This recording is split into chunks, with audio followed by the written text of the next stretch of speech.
Rickshaw वाले के rickshaw में कभी घंटी नहीं मिलेगी, न कोई हॉर्न मिलेगा। वहां पर तो जो भी मिलेगा सब चिल्लाते मिलेंगे, राधे राधे राधे राधे, एक ही शब्द निकलता है, राधे राधे। सभी भक्तगण बोले एक बार राधे राधे। देखो भाई एक बात, आपको कथा में राधे राधे बार बार बोलना है,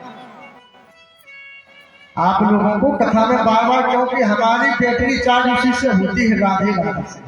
जिस प्रकार से मोबाइल को चार्जर की जरूरत पड़ती है ना, लाइट की, उसी प्रकार से राधे शब्द से हमारी बैटरी चार्ज होती है। यदि आप लोग राधे राधे बोलते रहोगे तो मेरी बैटरी चार्ज होती है। और एक बात, ये तो हुई हमारी बात, एक बार नींद आ रही थी एक भक्त को, बहुत ही नींद का समय, तो नींद को चली जाओ, को दो तो समय ही है इस समय पे, बहुत नींद आ रही थी। तो जैसे उसके कान में कथा पड़ी तो वहां से नींद भाग गई, जयकारा बोला, जयकारा बोला, नींद भागी, नींद भागी, नींद घबराने लगी कि आखिरकार मुझे संसार में कहीं पर जगह नहीं मिलेगी, कहीं जगह नहीं मिलेगी, घर पर नहीं मिल रही, बाहर नहीं मिल रही, जहां पर संतों के आश्रम में जाते वहां पर कथा बांटता, आखिरकार जगह तो मुझे चाहिए कहीं ना कहीं। नींद सीधी पहुंच गई कहां? भगवान विष्णु के पास। और भगवान विष्णु के पास में नींद पहुंची, हाथ जोड़ दिए महाराज, हाथ जोड़ करके बोली महाराज की जय हो, जय हो, त्राही मां। भगवान विष्णु बोले क्या बात है, आखिर क्यों आई हो तुम हमारे पास में? बोले महाराज क्या करें, मुझे कल काल में कहीं पर जगह नहीं मिल रही है कि मैं वहां पर जाकर के विराजमान हो जाऊं। बोले कहीं जगह नहीं है? बोले नहीं। बोले जहां पर देखो वहां पर भक्त ही भक्त देखा हो, कहीं पर जगह नहीं मिल रही है मुझे। भगवान विष्णु बोले तुमको वहां जाना है जहां पर आलसी बैठे हो, जहां पर आलसी बैठे हो, भगवान की कथा में ताली ना बजा रहे हो, राधे राधे ना बोल रहे हो, उनके हृदय में जाकर के हृदय हो जाना, उनके हृदय में जाकर के विराजमान हो जाना। तो भैया उस नींद को भगाने के लिए राधे राधे बोलता रहो। बोलो राधा रानी की जय। आज नारद जी ने सारा बतलाया तो मुझे शांति नहीं मिली, वृंदावन पुनः प्राप्त, वृंदावन पर पहुंच गए। वृंदावन में भी कहीं शांति तो मिली, लेकिन राधे राधे करते मिले, लेकिन मुझे उतनी शांति नहीं मिली। फिर मैंने सोचा कि चलो वृंदावन का परिक्रमा लगा लेते हैं। जैसे वृंदावन का परिक्रमा लगाया और तो लगाते हैं, और लगा करके देखा तो एक स्त्री यमुना के तट पर विराजमान है। यमुना तटमापन्नो तेषां विभर्जिते मया। यमुना के तट पर वो विराजमान है और उसकी गोद में लेटे हुए तो वृद्ध लेटे हुए, एक नव युवती 16 वर्षीय युवती बैठी है और वृद्ध उसकी गोदी में सिर को रख करके लेटे हुए, सिर को लग करके लेटे हुए। नारद जी ने देखा कि आखिरकार ये स्त्री कौन है, इसके गोद में दो वृद्ध लेटे हुए हैं और सखियों का समूह ही लगा हुआ है, स्त्रियां और वहां पर बैठी हुई हैं, और सभी के बीच में वो बैठी हुई स्त्री नव युवती रो रही है। नारद जी ने सोचा कि चलो मैं तो ठहरा बाबा बैरागी, मुझे क्या करना, स्त्रियों से क्या लेना देना, मैं तो अपनी परिक्रमा लगाने के लिए आया, वृंदावन की परिक्रमा लगाऊं। लेकिन इतने में आवाज आती है, जैसी उस युवती की नजर पड़ी नारद जी के ऊपर, और नारद जी के ऊपर जैसी नजर पड़ती है तो पढ़ते ही उसने कहा, भो भो साधु क्षण और मन चुनता गया, हम भक्ति दीक्षा को मम दुखम निवारया। वो साधु क्षण, हे साधु रुक जाओ, हे साधु रुक जाओ। महाराज आज एक भक्त कहता है कि ठहरो मुनीश्वर, आज वही स्त्री चिल्लाने लगी, नारद बाबा को कहने लगी रुदन करते हुए, कि ठहरो मुनीश्वर देखो पसारो दुनिया के दिल को अपना दुखाओ ठहरो दुनिया के दिल को अपना दुखाओ ठहरो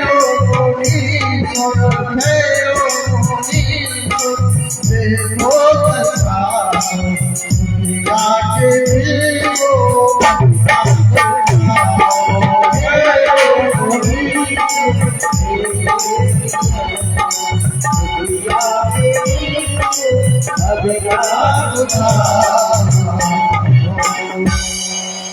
ठहरो मुनीश्वर देखो पसारो और दुखिया के दिल को अब ना दुखाओ। दोस्त हमारे और बेसुधो बेचारे इनके दुख को आकर मिटाओ। हे साधु इनके दुख को तो मिटा दीजिए। महाराज नारद जी के कानों में सुना, कानों में जैसे ही पहुंची आवाज दोस्त हमारे बेसुध बेचारे और करुणी कह रही है दोस्त हमारे एक पुत्र हमारे। महाराज यही संसार का ही है। तीन चीजों की हर व्यक्ति को आवश्यकता है। बाबा गोस्वामी तुलसीदास तीन चीज की ईर्षा हर व्यक्ति को प्राप्त है, हर व्यक्ति को चाहिए। सुत वित्त नार ईर्षा, तीन चीजें हर व्यक्ति को चाहिए। तो जैसे कानों में आवाज पड़ी दोस्त हमारे बेसुध बेचारे नारद जी पहुंच गए। नारद जी ने कहा कि कौन हो देवी तुम? तो कहने लगी अहम भक्ति, मेरा नाम महाराज भक्ति है, मेरा नाम भक्ति है। और मेरे गोद में जो लेटे हुए हैं वो दो सुत हैं, हमारे जो पुत्र हैं ये हमारी गोद में लेटे हुए हैं। नारद जी अचंभित रह गए। महाराज आखिर कैसे सुत है तुम्हारे? नारद जी कहने लगे देवी भक्ति ये तुम्हारे पुत्र कैसे हुए? इनकी अवस्था 90 वर्ष की और आप 16 वर्ष की है, आपके पुत्र कैसे? बोले बात यही तो बात बिगड़ गई है। बात तो इतनी बिगड़ी है जब देश उत्पन्न गुजरते जीवन काम गता। महाराज मेरा जन्म द्रविड़ देश में हुआ था। भक्ति का जन्म कहाँ हुआ था? द्रविड़ देश में। अच्छा आपको एक बात बताएं, सबसे पहले भक्ति कहाँ आई थी? विदेश से। भगवान के जन्म भारत में हुए हैं। वैसे तो ये कहा गया है विश्वस्त जीवो मात्रा, ना तो पहले भारत था और ना पहले कोई अमेरिका था, ना कोई पाकिस्तान था, ना कोई, सब एक छत्र राज्य के राजा होते थे। सारी पृथ्वी के भूमंडल के एक ही राजा होते थे। पहले पूरा विश्व एक माता का दर्जा दिया जाता था, विश्वस्त जीवस्य मात्रा। तो आज द्रविड़ देश जन्मने उत्पन्न बता, द्रविड़ देश में मेरा महाराज जन्म हुआ था। उत्पन्न जीर्णतांगता, आगे बढ़कर के मैं जैसी गुजरते जीर्णतांगता गुजरात में पहुंची, महाराष्ट्र की नगरी में पहुंची गुजरात में, जैसी गुजरात में पहुंची तो गुजरते जीर्णतांगता। जब विदेश में भक्ति कम हुई, विदेश में भक्ति कम हुई तो मैंने विदेश को छोड़ दिया, द्रविड़ देश को, और आकर के भारत में पहुंच गई। तो भारत में कहाँ पहुंची? महाराष्ट्र में। महाराज सबसे ज्यादा भक्त आपको गुजरात में भी मिलेंगे। एक पंद्रहनाथ जी हुए, विठलनाथ जी हुए, द्वारकानाथ जी हुए, जितने भक्त मान के भक्त हुए ये सब गुजरात में ही हुए। तो महाराज विठलनाथ जैसे महान परम भक्त हुए हैं, यही कथा हम आपको आगे सुनाएंगे। भक्तमाल की कथा है। आगे चल करके बोली गुजरते जीर्णतांग का गुजरात में मैं बूढ़ी हो गई और जैसे ही वृंदावन पुनः प्राप्त हम भी बूढ़े हो गए और हमारे जो पुत्र थे ज्ञान और वैराग्य, दो पुत्र थे ज्ञान और वैराग। तो मैं भी बूढ़ी हो गई और मेरे पुत्र भी बूढ़े हो गए जब गुजरात में कहीं भक्ति नहीं पाई गई। अंततः वृंदावन प्राप्त हमने कहा कि चलो वृंदावन में कहीं हम लोग नवयुवक हो जाएंगे। तो महाराज ने जैसे वृंदावन आई तो वृंदावन भक्ति तो बहुत देखी, जैसे भक्ति देखी हर भक्त के अंदर, तो मैं तो नवयुवती हो गई, लेकिन ज्ञान वैराग नहीं देखा। ना तो ज्ञान देखा ना वैराग देखा, ना वैरागियों को देखा मैंने। वैरागियों के आश्रम बने हुए हैं महाराज, यही संसार का नियम है। आज कलिकाल में यही नियम है, हम सबका एक नियम हो चुका है। आइए एक कलिकाल का भक्त कह रहा है, बहुत सुंदर बात लिखी है कवि ने कि आज मंदिर मंदिरा ओ आज मंदिर मंदिरा पुजारी इसलिए आज आज मंदिर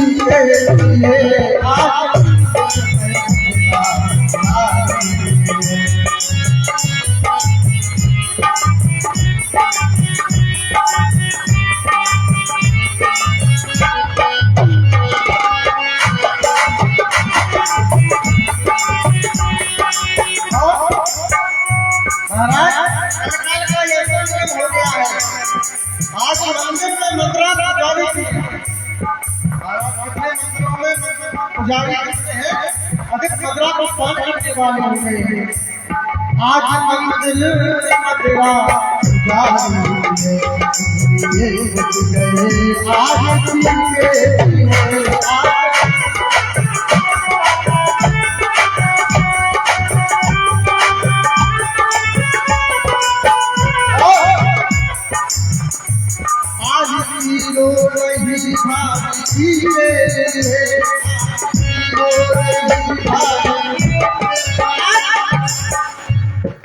कितने मंदिर वीरान हो रहे हैं अपने यहीं। जितनी बात थोड़ी पुस्तकों में छोटा मिलने में बताया जाता है, थोड़ी पुस्तकों में सबसे ज्यादा तो मंदिरों में ताला पड़ा हुआ है। भागती हो रही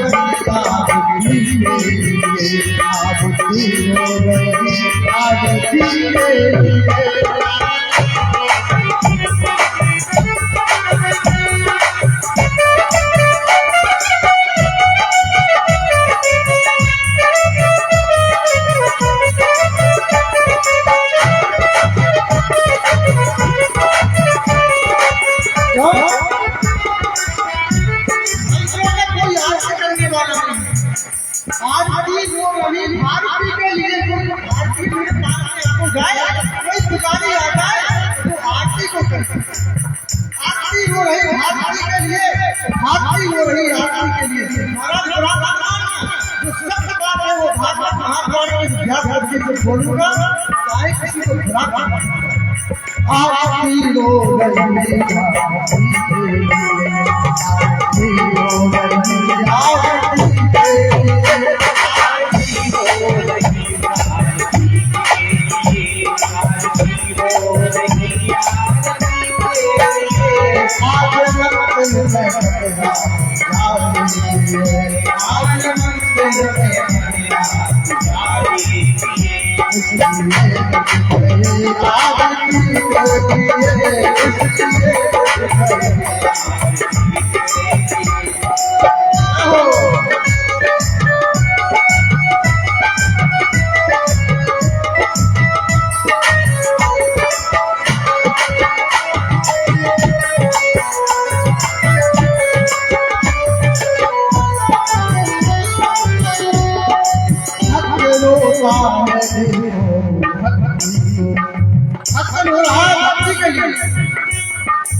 आज भक्ति भी आरती के लिए रो रही है।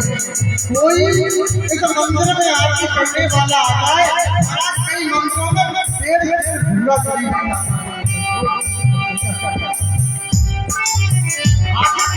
क्या हो रहा है, आगे की पीढ़ियों को बिगाड़ने का यदि हम स्वयं जाएंगे जाएगी, हम भक्त बन जाएंगे तो हमारे घर में आज की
आज मंदिर मंदिरा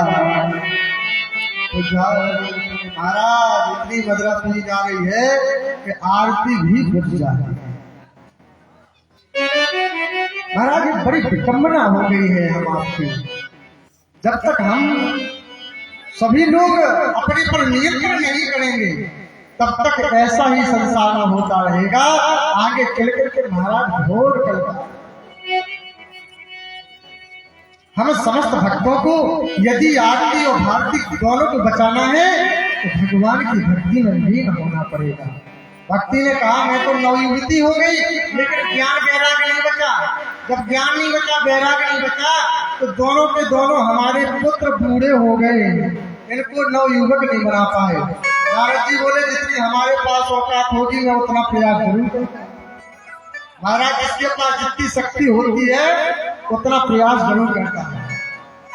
डॉक्टर के पास में जितनी शक्ति होती है मरीज के साथ पूरी शक्ति लगा देता है, पूरी शक्ति लगा देता है। फिर तो भगवान के हाथ होता ही है। तो नारद जी ने गीता पाठर मुहुर्मुहु वेद वेदांत घोषष्टो, वेद वेदांतों का पाठ किया, गीता पाठ किया मुहुर्मुहु। महाराज गीता पाठ होते होते झुरझुरी तो होती है उनको लेकिन बेसुध पुनः हो जाते, बेसुध हमारे दोषुध पुनः बेसुध हो जाते हैं, चेतन अवस्था नहीं आती है। नारद जी ने कहा करो करें तो क्या करें। वहां से उठ करके चलने लगे। भक्ति ने पैर पकड़ लिए, महाराज कुछ ना कुछ तो उपाय करिए। नारद जी सारा वृतांत सनकादि ऋषियों को सुना रहे हैं बद्रिका आश्रम में। महाराज उस स्त्री ने मेरे पैर पकड़ लिए तो आकाशवाणी हुई सत्कर्मम सूचकम नूनम। क्या आकाशवाणी हुई? सत्कर्मम सूचकम नूनम। दूसरा प्रश्न मैंने कल रखा था कि सनकादि ऋषियों ने श्री सूत जी महाराज से पूछा कि सत्कर्म क्या है। आज देखो वही बात आ गई है कि हे नारद सत्कर्म करो, सत्कर्म करने से इनकी मुक्ति हो जाएगी, ये नवयुवक हो जाएंगे। अब नारद जी ने बहुत प्रयास किया, ये कर्म तेजा नाम विवर्जना, बहुत कुछ प्रयास किया लेकिन सत्कर्म का पहचान नहीं कर पाए। सत्कर्म कहाँ मिलेगा? तब सीधे जाकर के बद्रिका आश्रम पहुंच गए और वहां पर पहुंच गए सनक सनंदन सनत को अपनी सारा वृतांत बताया। महाराज सत्कर्म खोजते फिर रहे कि सत्कर्म होता क्या है। यदि सत्कर्म हमारे पास हो जाएगा तो भक्ति के दोनों पुत्र जीवित हो जाएंगे, दोनों पुत्र जीवंत हो जाएंगे। महाराज उस सत्कर्म की खोज में पड़ रहा हूं। मेरा ना तो कोई धन खोया है, उसी तत्व ज्ञान को प्राप्त करना चाहता हूं। वो सत्य क्या है? आज नारद जी को श्री सनकादि ऋषियों ने कहा तो महाराज नारद केवल सत्कर्म है तो श्रीमद् भागवत की कथा ही सत्कर्म है। भगवान की कथा को श्रवण करना ही सत्कर्म बताया गया है। भगवान की कथा सत्कर्म है। बोले हाँ, सत्कर्मम सूचकम नूनम श्रीमद् भागवती कथा। सत्कर्म सूचकम नूनम, भगवान की कथा हाँ, नारद जी ने कहा तब तो बहुत बढ़िया है महाराज, यदि भगवान की कथा ही है तो मैं कथा को सुनना चाहता हूँ। लेकिन बताओ महाराज, नारद 2 घड़ी से ज्यादा कहीं ठहरने वाले नहीं, केवल इतनी देर ठहरे जितनी देर गोदोहन होता, गाय को दिया जाता है। अब तो खैर कहीं ना बहुत टाइम लगने लगे, आधा घंटा लग गया, लेकिन नारद केवल 2 घड़ी, जितनी देर में गाय दोहन होता है, दोहन मात्र ऐसा नाम नारदन्ना प्रतिष्ठितम, दोहन मात्र तक ही नारद ठहरते थे। नारद जी ने कहा महाराज मैं तो केवल दोहन मात्र के लिए ठहरता हूँ, उससे ज्यादा तो ठहर नहीं सकता, फिर आपकी भागवत कथा को कौन स्वर करेगा। सरकार इसी बोले सत्कर्म जब आपको करना है तो तुम ही ठहरोगे, कभी और थोड़ा सी ठहरेगा। जब सत्कर्म तुम करना चाहते हो तो तुम्ही को ठहरना पड़ेगा, ना कि और कोई नहीं ठहर सकता है। बोले महाराज हम तो नहीं ठहर सकते, लेकिन बोले अरे वाह तुम तो ठहर जाओगे, भगवान की कथा को सुनो तो केवल, जब तुम सुनना प्रारंभ कर दोगे ना तो फिर मन ही नहीं होगा उसमें। ये वो अमृत है यानी, वो अमृत है जो सुनना प्रारंभ कर दे फिर उसका उठने का मन नहीं करता है। सत्कर्म सोच कमनूनम श्रीमद् भागवती कथा, वह सत्कर्म है उसको श्रवण करने से ही समस्त जीवन के कल्याण हो जाता है। महाराज नारद जी ने कहा कि महाराज 7 दिन तक कथा चलेगी, कैसे कहोगे आप? बोले हम लोगों का तो यही नियम है। सनत कुमारों ने कहा हम 4 भाई हैं, परमानेंट कथा ही करते हैं। बोले वाह महाराज, व्यासगिरी भी आप? बोले हाँ। बोले हमारा नियम है यदि कोई भक्त कथा सुनने के लिए पारिषद नहीं बनता तो 3 भाई पारिषद बन जाते हैं, तो 1 भाई कथा करने लगता है, फिर 1 भाई बन जाता है, फिर 3 भाई सुनने लगते हैं। यही क्रम है हमारा तो संसार। महाराज 5 साल के बालक है, सनत सनातन सनत कुमार। सनत कुमार चारों में से 5 साल के बालक हैं और 5 ही साल के रहते हैं। कथा प्रारंभ हुई। कथा जैसे प्रारंभ हुई नारद जी ने कहा महाराज ऐसी कथा सुनाओ जिससे हमारे सब संशय दूर हो जाए। बाबा गोस्वामी जी तुलसीदास जी भी लिखते हैं कि राम कथा सुंदर करतारी, राम कथा सुंदर करतारी,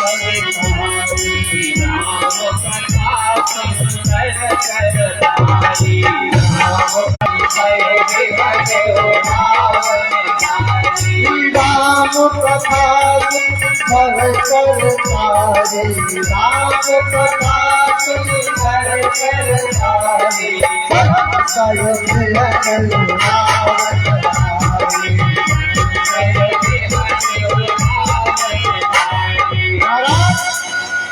मुझे ऐसी कथा सुनाइए जिससे हमारे अंदर जो बैठे हुए संशय रूपी पक्षी हैं सब उड़ जाए। राम कथा सुंदर करतारी, संशय उड़ावन आदि। महाराज अज्ञान ध्वंस विध्वंसो कोटि सूर समप्रभा, जो हमारे अंदर बैठा हुआ अज्ञान है, अज्ञान रूपी अंधकार जो हमारे अंदर बैठा हुआ है वो दूर हो जाए और ज्ञान रूपी प्रकाश हमारे अंदर विराजमान हो जाए। तो मुझे महाराज ऐसी कथा सुनाओ सूर्य कोटि समप्रभा, वो कथा सुनाना जो कई करोड़ सूर्यों के समान प्रकाश करने वाली कथा हो। ऐसी कथा को सुनाओ। मम करण रसायनम, वो कथा सुनाओ जो हमारे इन कानों को रसायन बन जाए, कानों के लिए रसायन यानी औषधि बन जाए। मम करण रसायनम। महाराज एक भक्त ने पूछ दिया कैसे रसायन ही क्यों कहा है, भागवत की कथा को रसायन क्यों कहा है? इसको तो अमृत भी बोल सकते थे, कुछ भी बोल सकते थे, लेकिन रसायन क्यों? बोले रसायन है। बोले कैसे रसायन है? बोले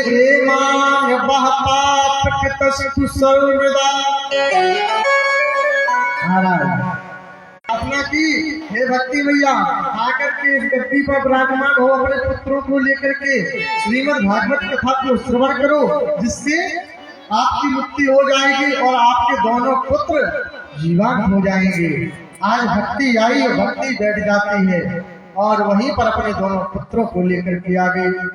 नारद बाबा ने कहा, महाराज आपने कहा था मुक्ति हो जाएगी, लेकिन आखिरकार में मुक्ति हो तो कैसे हो, मैं ये जानना चाहता हूँ, मैं इसको जानना चाहता हूँ कि मुक्ति होगी तो कैसे होगी। तब कहने लगे, बड़ी सुंदर बात बतलाई।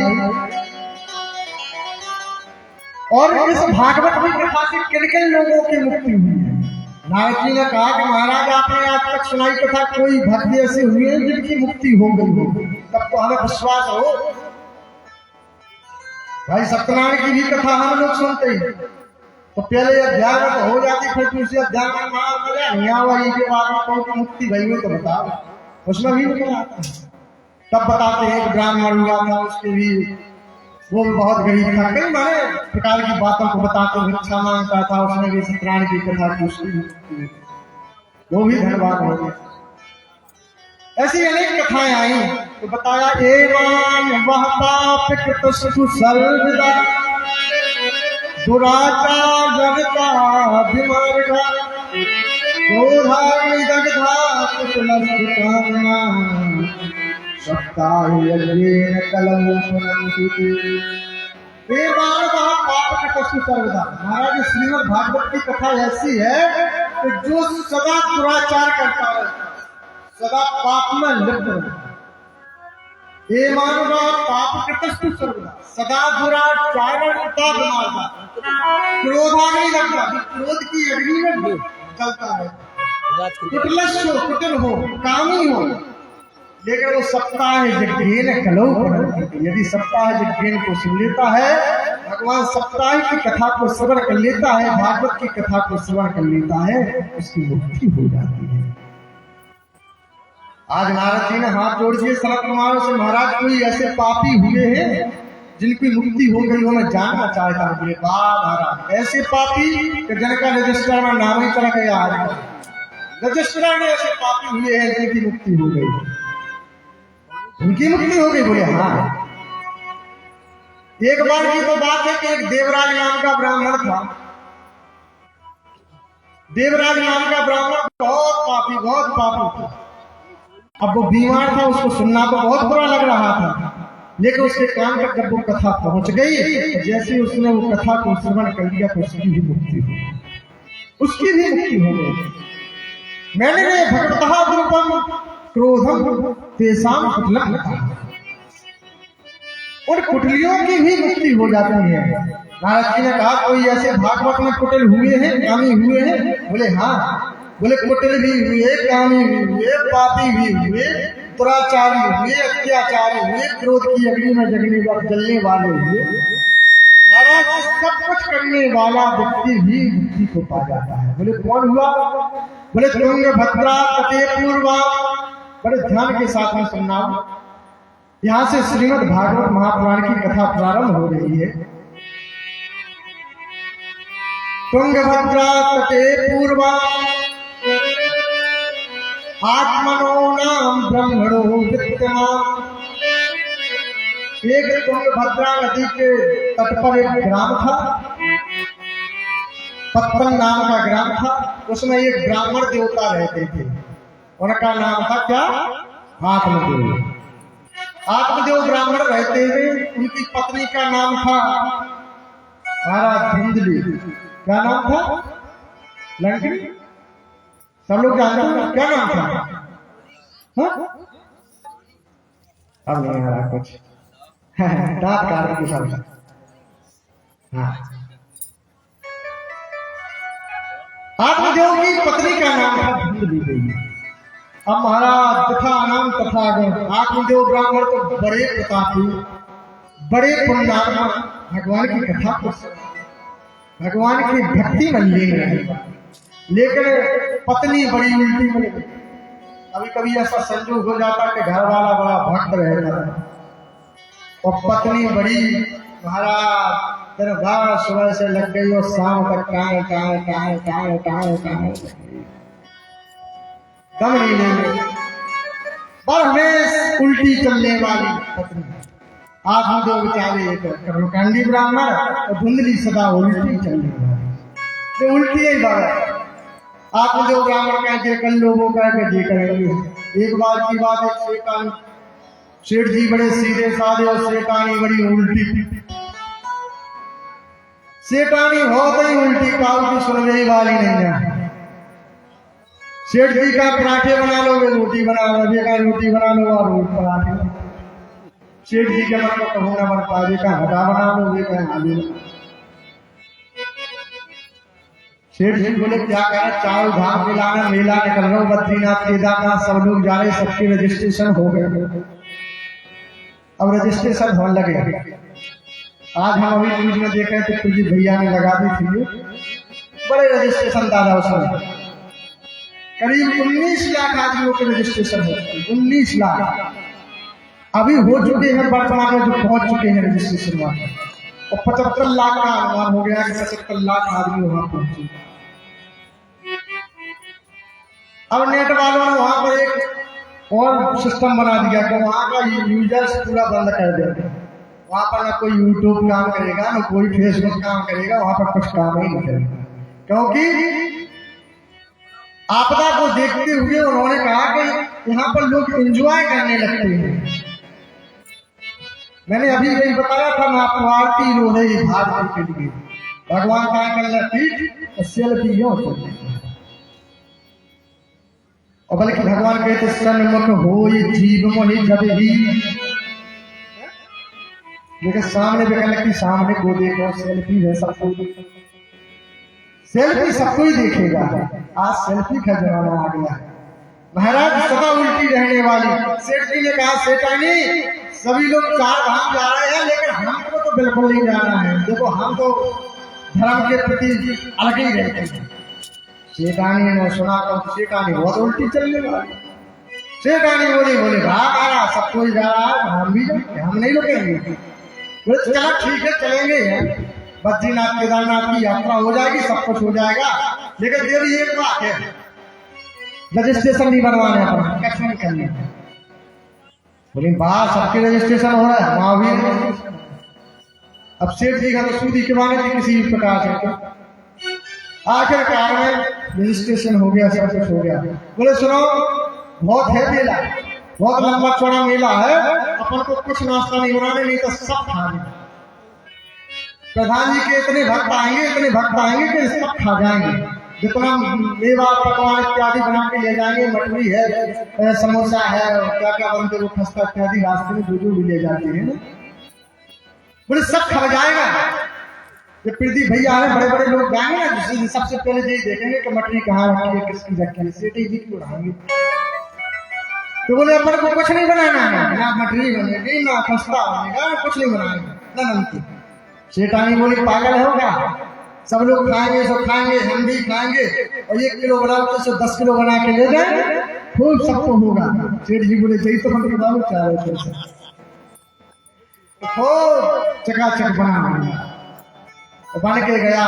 सेठानी ने मूड पर गठरी रखी, चल दी। बद्रीनाथ केदारनाथ पर पहुंच गए। सेठ जी ने कहा कि ठीक है बहुत सर्दी है। सेठानी ने कपड़े पहने, उन्होंने भी कपड़े पहने, सब मेला वाला सबने स्नान बनाए गए अलग अलग। सेठानी भी स्नान बनाने के लिए तैयार हुई। सेठ जी के मुंह से सीधा निकल गया कि सेठानी अलकनंदा बहुत गहरी है, इसमें मत पूछना। सेठानी बोली पागल होगा, जब 13 रुपया खर्च करके हम 35,000 रुपया बाल के केदारनाथ बद्रीनाथ की यात्रा करी है, तो हम रुकेंगे नहीं, हमको पूर्ण के ही मानेंगे, पूरा पानी लेंगे, कम थोड़ा पानी नहीं लेंगे। सेठानी ने छलांग भरी, अलकनंदा बहुत गहरी, सीधी सड़क 1000 फुट नीचे चली चाहे। गोताखोर आए ढूंढने के लिए। सेठ जी से पूछा गया कहाँ गई है, सेठ जी बताओ ऊपर की ओर गई। गोताखोर बोले पागल हो के धारा बह रही है उत्तर की ओर, तुम बता रहे हो दक्षिण की ओर गई है। बोले हाँ वो दक्षिणी उत्तर ऊपर की ओर गई होगी। बोले ऐसा क्यों? बोले जिस सदा उल्टी गई है, जिस सदा ही उल्टी रही तो मुझे लगता है सीधी गई नहीं है, ये ऊपर ही का बनी है। इसी प्रकार से धुंधली भी बड़ी हुई थी, किसी की बात नहीं मान थी।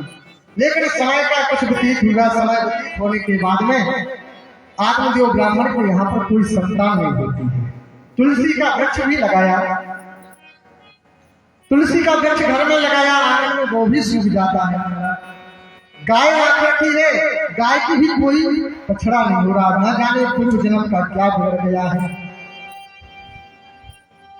नारद जी से धुंधली कहने लगी, आत्मदेव से धुंधली कहने लगी, पंडित जी महाराज हमारे यहाँ पर कोई बालक नहीं है, तुलसी का वृक्ष भी नहीं है, और तो हमारी गाय भी नहीं जाती है।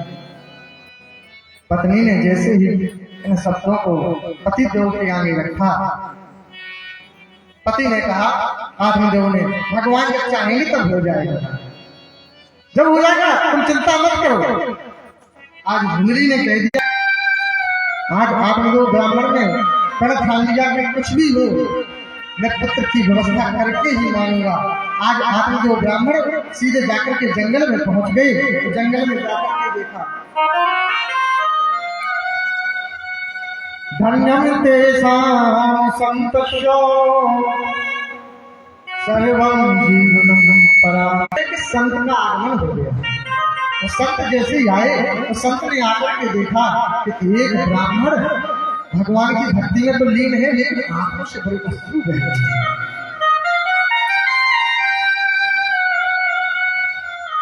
तो संत का हृदय बिल्कुल एक मक्खन की तरह होता है। संत का हृदय, जिसको संत मिल जाए उसको समझो कि भगवान प्राप्त हो जाए। भगवान की प्राप्ति होना हो तो संत से मिलना बहुत जरूरी है। आज संत का मिलन हुआ। संत ने पूछा, कथा में रोदसी विप्रा, इतना करुणा हृदय होता है संत का। बाबा गोस्वामी तुलसीदास जी कि संतो हृदय नीत समान,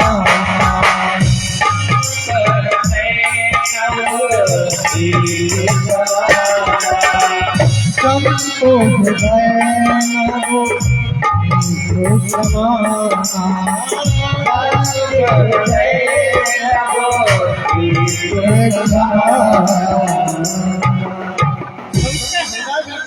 मक्खन की तरह कोमल होता है।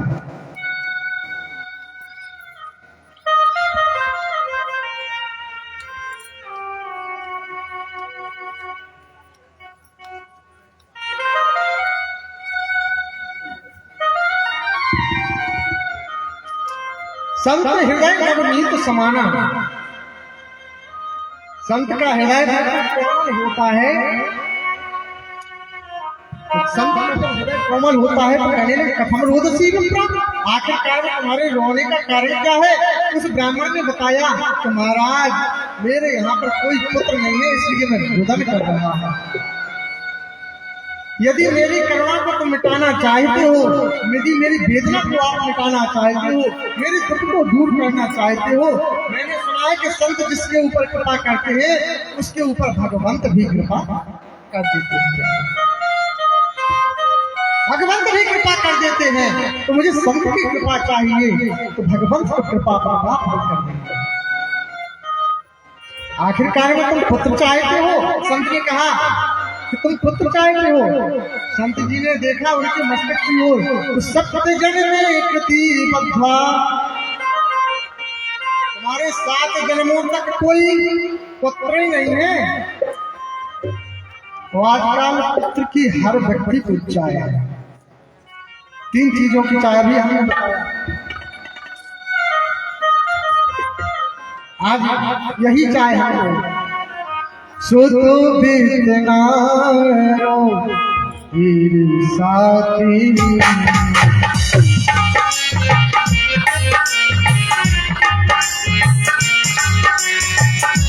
सुतो बितना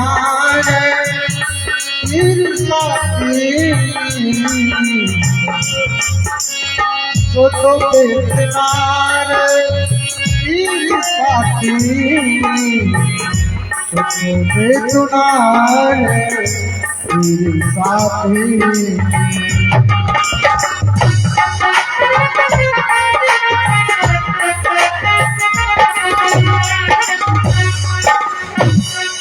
शुद्ध बुद्ध नारी ईर्षा कीनी।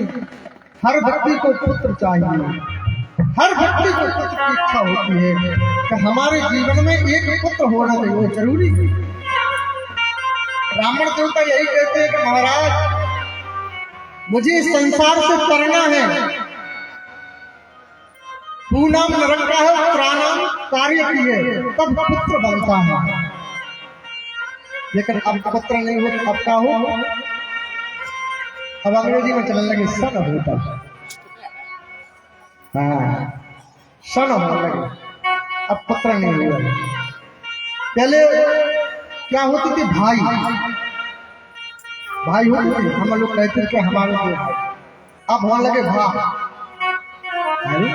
जय हो गया, कहां से कहां सब चले गए। अब भाई तो भाई कहते भा। हम वहां पर कथा कर रहे थे टीकमगढ़ में हमारी इसकी पहली कथा चल रही थी, तो वहां पर हमने देखा बहन आई और भैया से कहने लगी भा आप क्या कर रहे हो? बेटा ये क्या शब्द है? और भाई भी कह रहा था, भाई भी नहीं कह रहा, पूरी बहन वो भी बा कह रहा। बड़े निराले शब्द चल गए हैं, तो अब तो और ऐसे ऐसे शब्द हम क्या बताएं आप लोगों को, इतने विचित्र शब्द। महाराज पिताजी को क्या बोलते? डैडी। अब डैडी को क्या कहते हैं? डैडी क्या बताएगा? हम कहते भैया फलाने की डेड बॉडी आ गई हमारे गाँव में, डैडी। मम्मी को मोम, कैसे शब्द चल गई है महाराज, बड़े विचित्र शब्द। आज नारद जी से सनकादिक जी कह रहे हैं कि बड़ी विचित्र विडंबना है संसार की, और यहाँ पर आज में जो ब्राह्मण संत जी से कह रहे हैं कि मुझे पुत्र चाहिए, पुत्र की मुझे बहुत जरूरत है, पुत्र की प्राप्ति बहुत होना जरूरी है। तो संत जी कहने लगे कि तुम्हें पुत्र क्यों चाहिए? बोले मुझे नरक से बचना है, क्योंकि तू नाम नरक का है और प्राणाम कार्य की है, तो जो मुझे नरक से तार दे वो मेरा पुत्र है, उससे मुझे करना है, इसलिए पुत्र चाहिए। लेकिन संत ने कहा तुम जानते हो यदि पुत्र हो गया और तुम्हारा नालायक निकल गया तो सारा धन व्यर्थ जाएगा। लेकिन कहने लगे यदि मेरा पुत्र सुपुत्र निकल गया तो बोले सारा धन आपका सार्थक होगा। कि पुत्र का धन संचय और पुत्र सुपुत्र का धन संचय। महाराज यदि हमने पुत्र को पैदा कर लिया तो अगर हमने जितनी भी संपत्ति जोड़ी होगी वह पुत्र सब नाश कर देगा, सब जुआ में खेलेगा। पुत्र तो का धन। तो ऐसे पुत्र के लिए तो संपत्ति जोड़ के ही रखना चाहिए, सब जुआ में खेल करके सारी संपत्ति को नाश कर। और पुत्र सुपुत्र तो का धन संचय। यदि पुत्र सुपुत्र होता है तो उसके लिए तो जोड़ने नहीं है, यदि सुपुत्र है तो वो तो इतनी संपत्ति को जोड़ करके रख देगा कि महाराज फेल। पुत्र को पुत्र तो का धन संचय, पुत्र सुपुत्र का धन संचय। आज आप जो ने कहा महाराज कुछ भी हो मुझे पुत्र चाहिए, मुझे पुत्र की बहुत जरूरत है, मुझे पुत्र की बहुत इच्छा है, ऐसा समय बना आगे चल करके। यदि सेनानाम के समय बनते ही सप्त जन में पिता पाप आज कह दिया कि 7 जन्म तक तुम्हारे पुत्र नहीं है, फिर भी तुम पुत्र के लिए हटी हो। बोले हाँ महाराज, कुछ भी हो जाए, तो यदि तुमने मुझे पुत्र का वरदान नहीं दिया, यदि संत ने कृपा नहीं की, तो मैं अपने सिर को फोड़ करके यहीं पर प्राण टका लूंगा। अब संत ने सोचा, वाह महाराज, इससे बड़ा पाप क्या था।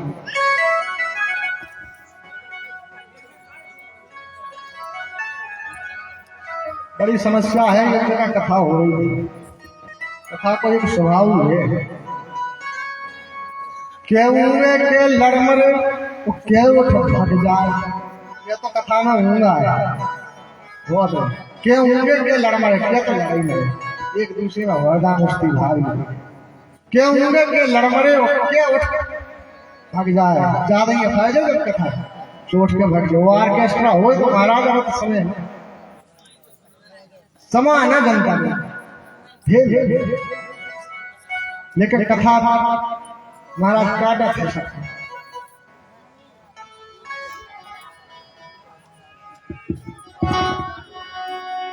आज समय बना राजन, जैसे ही नारद जी को सनकादिक ने कहा, उस ब्राह्मण ने कहा कि मैं अपने प्राण कर दूंगा, तो संत ने सोचा कि ये मर जाएगा, इससे बड़ा पाप क्या नहीं होगा।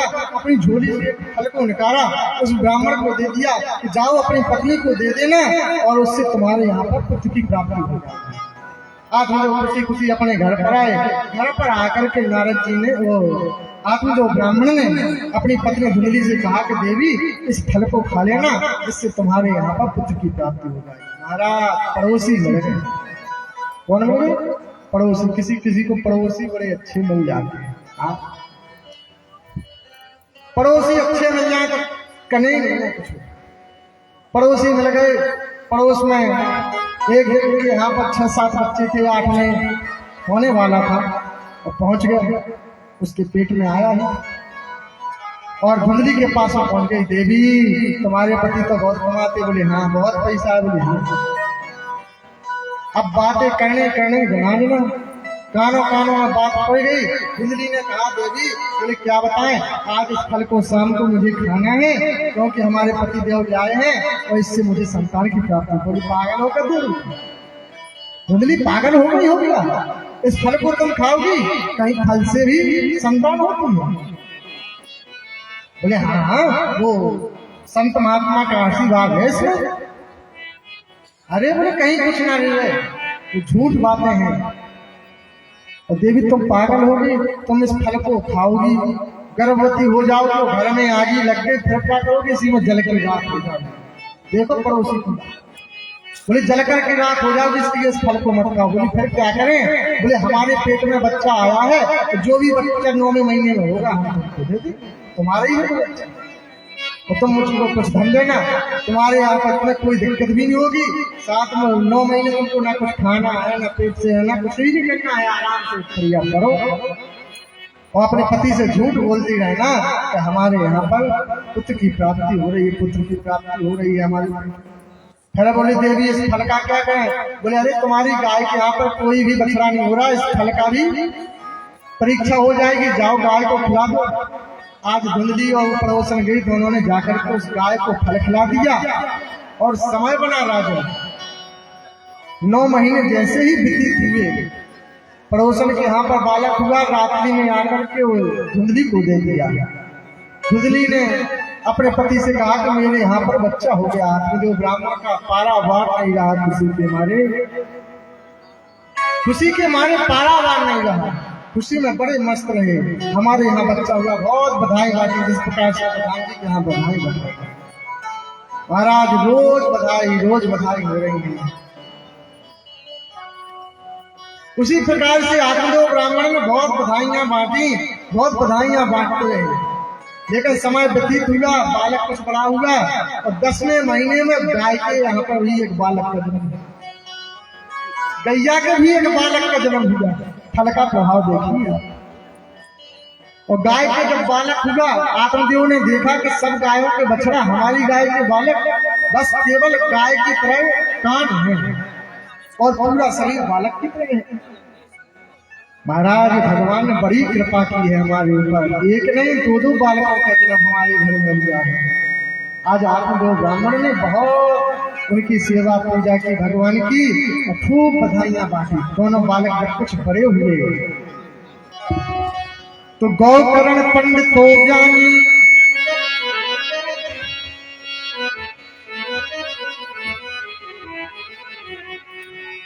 गौकर्ण पंडित हो ज्ञानी, वो धुंधकारी महाभला। गौकर्ण पंडित ज्ञानी हो गया, लेकिन धुंधकारी बहुत बड़ा खल बन गया। महाराज स्कूल में पढ़ने के लिए जाता है, पेंसिलें चुरा चुरा के लाता है, और उसकी जैसी मैया तैसे ही उसका काम। पहले तो आत्मदेव ने सोचा था कि हम अपने पुत्र का नाम आत्मदेव का है मेरा, तो मिलता जुलता नाम परमात्मा देव रख देंगे। लेकिन धुंधली बोली नहीं महाराज, वाह आप अपनी तरह कैसे रखोगे? 9 महीने पेट में हमने रखा है, 9 महीने हमने जाया है, उसको सेवन किया है, और हम नहीं ऐसे हमारे नाम से मिलता जुलता नाम रखेगा। बोली फिर देवी क्या नाम रखोगी? बोले मेरा नाम धुंधली है, हमारे पुत्र का नाम धुंधकारी होगा, हमारे पुत्र का नाम धुंधकारी होगा। अब धुंधकारी जब बड़ा हुआ, पढ़ने लगा, तो पढ़ने में जब जाता चोरी करता, चोरी करके जाता। महाराज स्कूलों में जाता अनेक प्रकार की चोरियां करता है। कई माताओं में अभी भी हमने देखा कि जाते हैं बच्चे पेंसिल चुरा के लाते, बेटा तुम ठीक कर ले, बचत तो हो रही है करो बच्चा की। एक चुरा लिया, दूसरा चुरा लिया, तीसरी चुरा लिया, धीरे धीरे आज पेंसिल चुराएगा और कल वो बड़ी बड़ी डकैती और चोरी को करेगा। महाराज आगे चल करके बहुत बड़ा ये पापी राक्षस बन गया, बहुत बड़ा पापी बन गया धुंधकारी। लेकिन गौकर्ण पंडित हो ज्ञानी, राय का पुत्र था, इसलिए उसने खूब पढ़ाई की और वह बनकर के पंडित बन गया। गौकर्ण पंडित हो ज्ञानी, धुंधकारी महाभला, बहुत सा समझाया। आज बहुत फल हो जाता है। धुंधकारी आत्मदेव को गौकर्ण ने उपदेश दिया, देहांसी मांसी रुद्रे विमति तिष्ठितम माया दिशु ममताम विमुच्यो। पिताजी को उपदेश दिया, भागवत के 10वें स्कंद का पाठ करो, वन में जाकर के भगवान की आराधना करो। पिताजी ने कहा महाराज हे पुत्र गौकर्ण, मुझसे मोह माया छोड़ी नहीं जाती। बोले पागल हो क्या? देहांसी मांसी रुद्रे, ये देह मांस का एक बना हुआ लोथवा है जो हड्डी और नसों से जकड़ा हुआ है।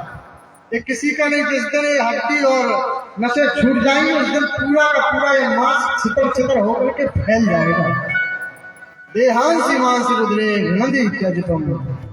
और महाराज तुम जिसकी मोह माया में फंसे हो, हाँ मेरा पुत्र, हाँ मेरा पुत्र, कोई किसी का नहीं। महाराज ये तो ऐसा है संसार, जियत बाप में दंगम दंगा। कलकाल के पुत्र ऐसे हैं कि जियत बाप में दंगम दंगा, हमारे बाप ले जाओ दंगा है। जियत बाप में तो खूब लठी बजा रहे हैं, खूब उनका कार है, दोरे नीरज शांत नहीं बैठा। तो कहे बेटा बंगन से कहे हलवा बना दो, हमारी हलवा की इच्छा है। हाँ मोड़ा मोड़ेंगे खाना, देखे तो मैं हल्का दे दे महाराज। ये तो बाबू में दंगम और मर जाए तो इतनी असुगा ढारे, वो पिताजी तुम खा गए वहां भले हो जाए, झूठी असुगा ढार रही तुम है। तुम्हें ज्यादा खा रही के कभी जी फुटने लाल हो गए, हम कभी केसी में भेज जाए और कभी बेमान बेना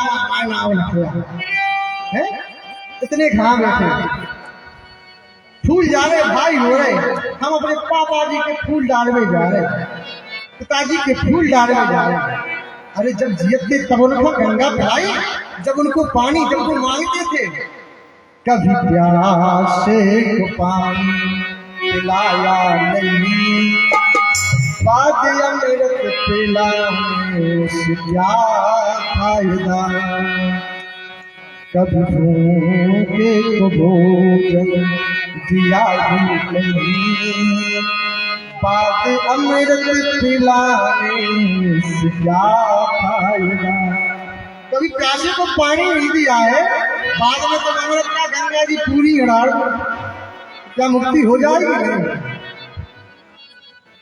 महाराज पूनम त्राणम तारयति, तारने वाले का नाम वो पुत्र होता है जो अपने, महाराज हम देवी देवताओं को तो बहुत मानते, लेकिन हमारे साक्षात पृथ्वी के चलते फिरते देवता तो यही है, बूढ़े बुजुर्ग जो हमारी देवी के ऊपर बैठे हुए हैं।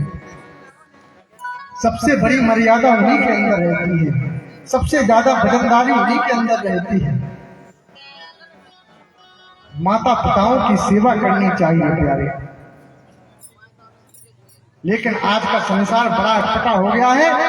दशम स्कंद का उपदेश दे रहे हैं महाराज, अपनी माता को छोड़ो, दुनिया को छोड़ो, पुत्र को छोड़ो, सीधे जाकर के आगे बढ़ जाइए। आगे बढ़ने के लिए हो गए, क्योंकि ये संसार कोई किसी का नहीं है। संसार के लोगों से आसान किया कहना, यहाँ कोई नहीं अपना, सिया राम कहा करना।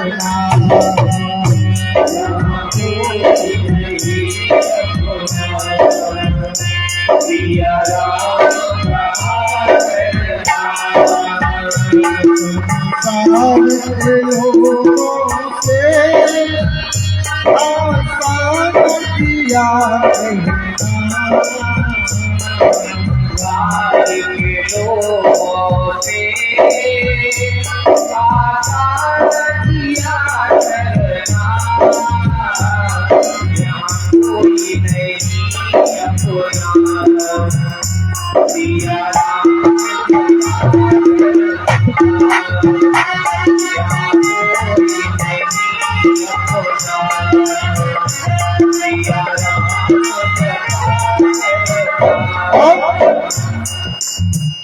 संसार में कोई किसी का नहीं आया है, तो जाएगा राजा घनपति, कोई सिंहासन चढ़ चला और कोई बंधा जल्दी।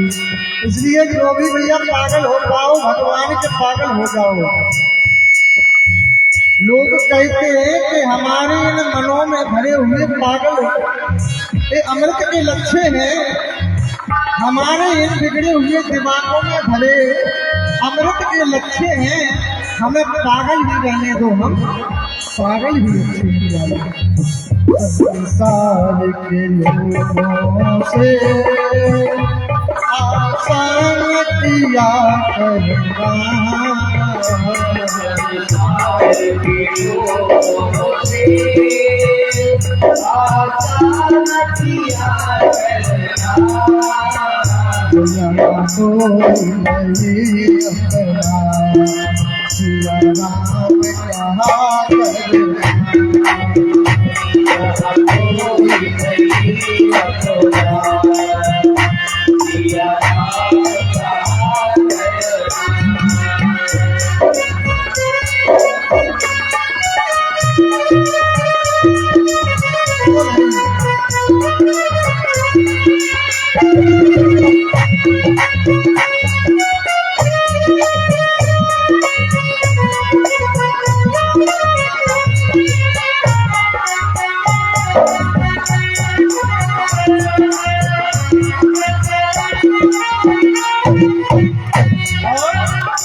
संसार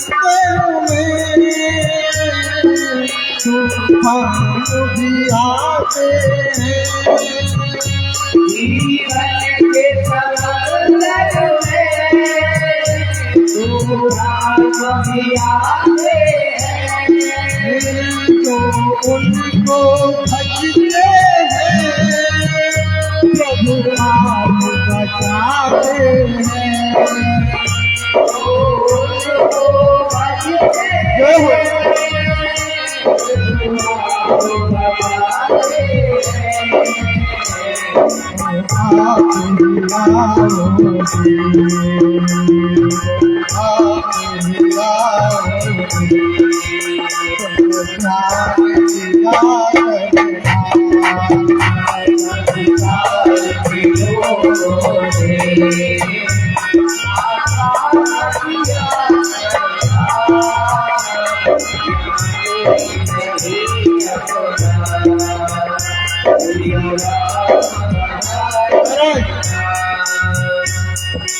जीवन के समुद्र में तूफान भी आते हैं।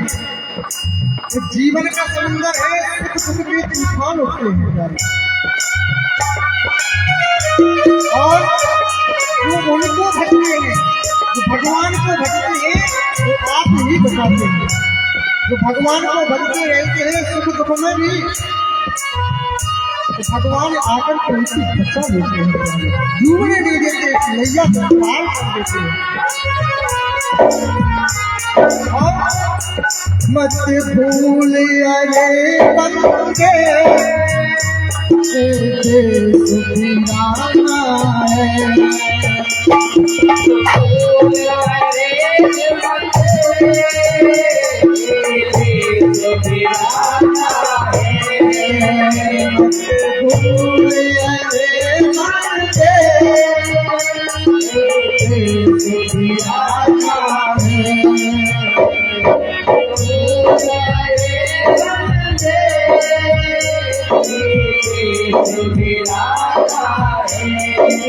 दुनिया में आकर तुझे वापस जाना है, इस दुनिया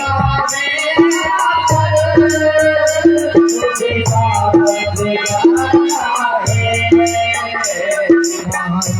तुझे वापस जाना है।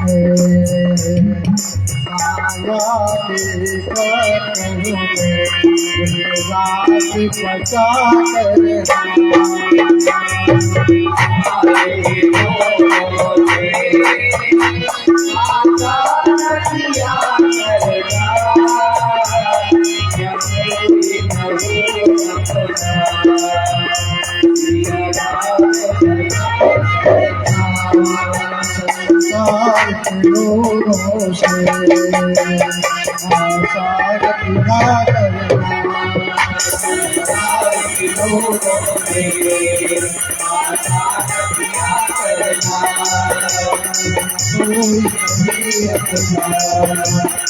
रात बचा कर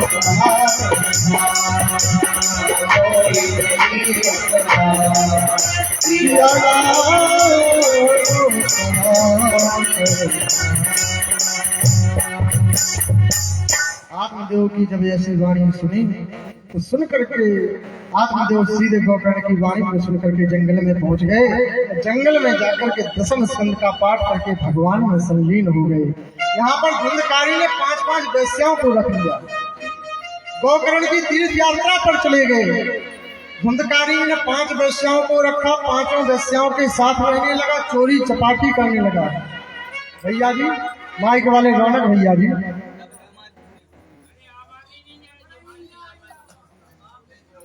देखो शिकायत आपके हाथ में नहीं, आपके नाम हो रहा है, क्या करोगे ऐसा माइक पर? इसमें आपका ही नाम बदनाम होगा।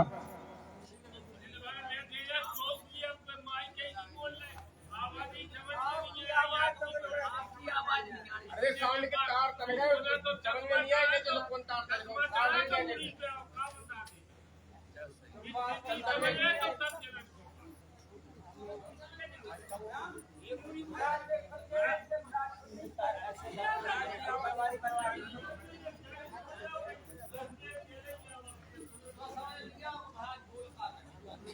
भैया ऐसा आप आवाज बनाइए, समझ में आए। बताओ आगे क्या होगा आगे? इससे भाई तुम्हारा काम है, आपको संतुष्ट करना है किसी प्रकार से व्यक्तियों को।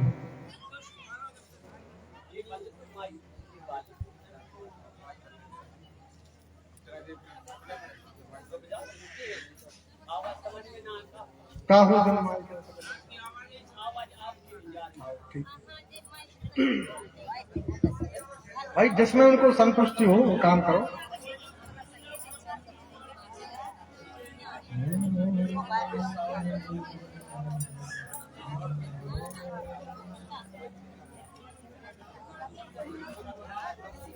या तो ये को डला हो ज्यादा तो ये को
तो मुझे तार समझ में नहीं आई कौन सी लगी में, तो मैंने खुद ढूंढा कर बदल जाए। ये पीले लोग तो लाल तार बता रहा था मुझे। जब तक तुम सुना दो तो सुना दो सुनाओ एक आध।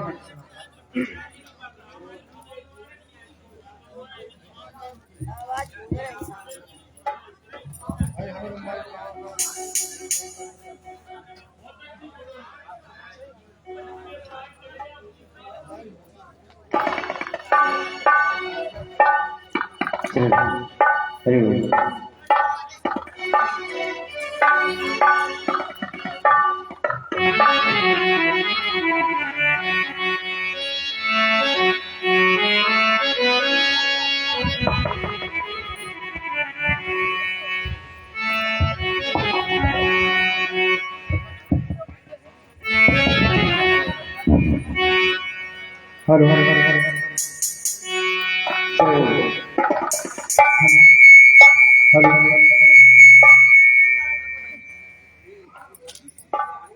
Hello hello hello hello Radhe Shri Radhe. भैया बता दो सही आम लगी भाई तुम सुना दो हमें पता पाई जाए। कैसे हम तो इतने ऊंचे बैठे कि हमें खुद ऐसे ही है हम तो।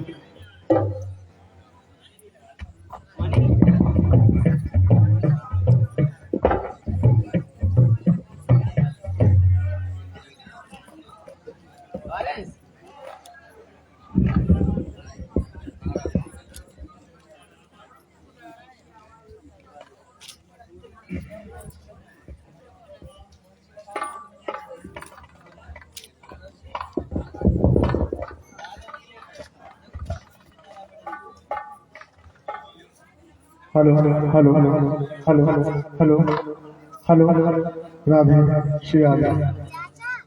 ठीक है भैया खबास बताओ तुम्हें सीखना ले आइए तुम्हें हो सब गाँव के मालिक।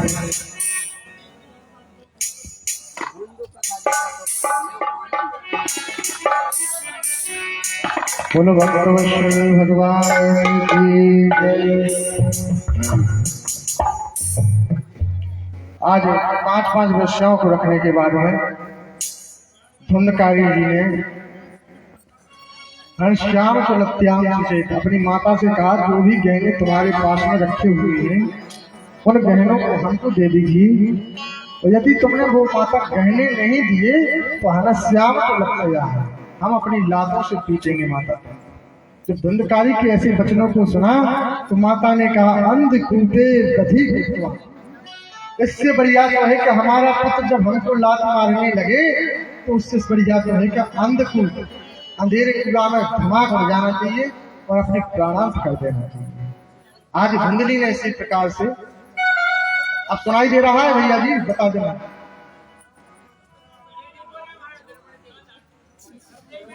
तो अब हम बताओ क्या कर सकते, या तो तुमने हमारी वाले होते माई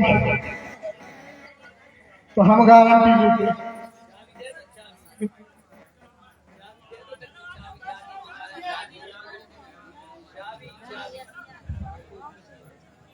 अंधकूपे बधी कृत्वा, आज माता जी ने अपना प्रारंभ कर दिया। इसके बाद में जब धुंधकारी की 5 वेश्याओं ने देखा कि उसने अपनी माता को भी मार डाला, गाना पटक करके तो सारा धन छीन लिया। और ये है बहुत बड़ा चोर धुंधकारी, और जाने किस राजा के यहाँ चोरी करेगा तो हम 5 वेश्याएं और फंस जाएंगे। तो बोले क्या करें, 5 वेश्याओं ने उस धुंधकारी के मुंह में अंगारे भर दिए। वो अंगारे भर करके गोविंदाय नमो नमः कर दिया, उनको मार डाला। तो जब मर जाता है तो 5 वेश्याएं उठती हैं तो जाकर के दूसरी जगह चली जाती हैं। यहाँ पर धुंधकारी बहुत बड़ा प्रेत बन गया। और जब ये प्रेत बन गया तो जैसे गोकर्ण को पता चला कि प्रेत बन गया है तो उसने 100 पिंड ज्ञान किए गोकर्ण ने अपने भाई के लिए। जब भाई के लिए 100 पिंडों को किया, पिंड करने के बाद में जैसे ही अपनी नगरी में आए कि चलो हम देखते हैं अब हमारे नगर में क्या हो रहा है। माता भी चली गई, पिता भी चले गए, भाई था वो भी चला गया, हम अकेले हैं, चलो अपने घर पर देखते हैं। लौट करके जैसे ही आए, रात्रि का समय था, आकर के अपने दरवाजे में घुस गए और एक ड्योढ़ी पर विराजमान हो गए। पहले ड्योढ़ी बनाई जाती थी, ड्योढ़ी पे जाकर के विराजमान हो गए। रात्रि थी बहुत, वहां पर आवाजें होने लगी,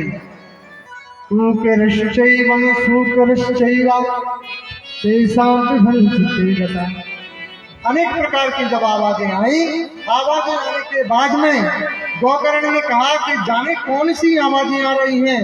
कभी सूकर बन के निकल जाता, कभी कुकर बन के निकल जाता, और प्रेत योनि में हो गया। गोकर्ण ने जल लिया, जल के छींटे मारे, जो भी हो मेरे सामने प्रत्यक्ष आइए। लुका छिपी का खेल क्यों खेल रहे हो, मेरे घर में कौन आ गया है। तो प्रत्यक्ष खड़ा हो गया, आवाज आई कि हम भ्राता तुदी अस्मी धुंधकारी थी महाखला। हे भाई, मैं कोई और नहीं हूँ, मैं आपका भाई धुंधकारी हूँ, जो आज बहुत बड़ा खल बन गया है। महाराज मेरी मुक्ति के लिए कोई साधन ढूंढिए भाई। आज धुंधकारी ने गोकर्ण से कहा कि मेरी मुक्ति का साधन ढूंढे।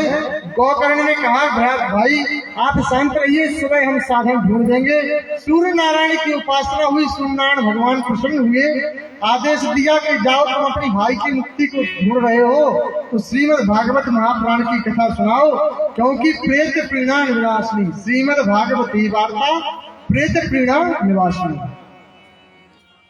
यदि पुरखों को तारना होता है तो श्रीमद् भागवत की कथा को सुनना चाहिए। प्रेत पीड़ा को दूर करने वाली ये भागवत की कथा है, इसको श्रवण करा दीजिए। आज गोकर्ण जी महाराज ने सारे नगर को बुलाया और श्रीमद् भागवत महापुराण की कथा सुनाई। जैसे प्रथम दिन की कथा प्रारंभ हुई, उसका भाई धुंधकारी तो आया कथा सुनने के लिए, लेकर हवा चल जाती तो उड़ जाता है। और जब उड़ने लगा तो हाथ जोड़ दिए उस धुंधकारी ने, महाराज हम ऐसे कथा नहीं सुन पाएंगे। फिर कैसे सुन पाओगे, बोले कुछ मेरी व्यवस्था कीजिए। तब गोकर्ण ने 7 गांठ का एक डंडा लगाया, उसमें एक काला झंडा लगाया और उसने कहा कि इस 7 गांठ के बांस में बैठ कर के तुम कथा को सुनो। हमने कल लगवाया था एक 7 गांठ का डंडा और उसमें काला झंडा लगा हुआ था। तो उसमें जाकर के धुंधकारी बैठ गया। 7 दिन की कथा जैसे ही संपन्न हुई, 7 ग्रंथियां एक एक करके फट जाती हैं और ऊपर से भगवान का विमान आया। विमान में आरूढ़ होकर के एक सुंदर नव पुरुष बन करके उद्धार होकर के भगवान के धाम में जाता है। बोलो गोकर्ण महाराज की जय। आगे चल करके नगर वासियों ने हाथ जोड़ दिए, महाराज ये तो ठीक है, गोकर्ण का धुंधकारी का उद्धार हो गया, लेकिन कथा हमने भी सुनी थी, हमने भी तो कथा सुनी थी, हम लोगों का क्यों नहीं उद्धार हुआ। तब बताया गया है जितस्वासो जित आसना। कथा सुनने के बड़े नियम बताए, कल बताया था, आज भी बताया है। जितस्वासो जितेंद्रिया, अपनी श्वास पर विजय पाए। जित आसना, अपनी आसन पर विजय पाए। जिस आसन पर रोज बैठते हैं उसी आसन पर बैठ कर के कथा को श्रवण करना चाहिए। लेकिन एक भक्त ने कह दिया, महाराज कलकाल का प्रभाव है, हम नहीं बैठ पाते। तब बोले सुखासन में जैसे बैठ पाओ सो बैठ जाओ, लेकिन सदा से व्यास श्रीमद् भागवती कथा जितनी सुन पाओ सो सुनो, कथा को सुनना मत छोड़ना, कथा को सुनना मत छोड़ना।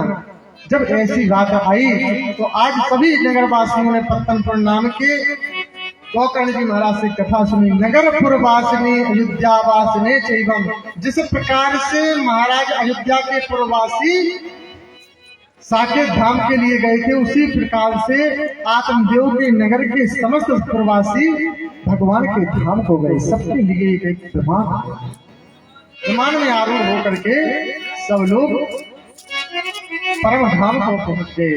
ऐसे ये परम कथा को जैसे ही सुना महाराज, तो यहाँ पर भक्ति नृत्य करने लगी और प्रहलाद भी आ गए। प्रहलाद दास पालधारी तरण गति पर बता। बंदकारी का जैसे प्रसंग पूरा हुआ तो सरकादेशियों ने कहा नारद जी उसका तो उद्धार हो गया, और आज देखो तुम्हारे जो तुम्हारे ज्ञान वगैरह के वृद्ध लेटे थे वो भी जवान हो गए, नाच करने लगे, खड़े हो जाते हैं, भक्ति खड़ी हो गई। प्रहलाद दास पालधारी, प्रहलाद जी स्वयं करतल ध्वनि करने लगे। इंद्र अपने नगाड़ों को लेकर के आ गए, नगाड़े बजाने लगे तो महाराज सभी लोग नृत्य करने लगे और नृत्य करते हैं। आइए हम सब लोग भी इसी माध्यम से चलते हैं। उस दिल में तू राम नाम की, वो दिल में तू राम नाम की जरा ज्योति जगा के दे, आएगा तेरा क्या बुरा, तू से बुला के दे।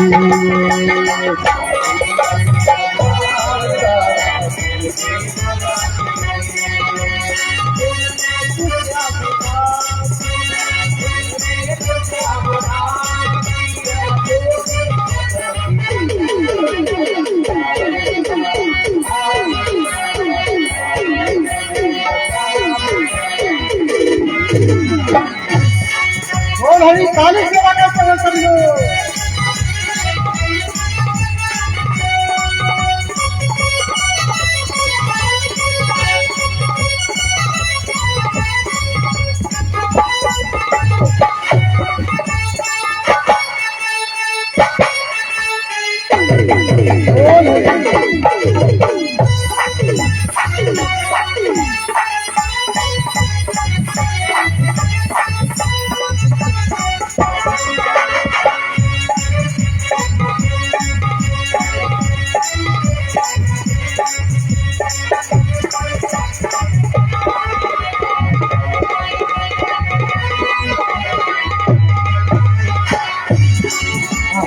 तेरा सावरा दिल से बुला के दे, आएगा मेरा सावरा दिल से बुला के दे। किस्मत के ताल खोलना बाबा के हाथ है, बाबा के हाथ है। किस्मत के ताल खोलना बाबा के हाथ है, बाबा के हाथ है। एक कष्ट को भी मेटना बाबा के हाथ है।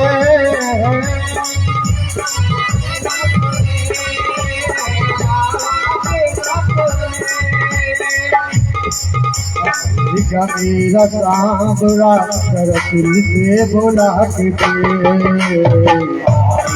मेरा सांवरा दिल से बोला के दे, मेरा सांवरा दिल से बोला के दे, मेरा सांवरा दिल से बोला के दे।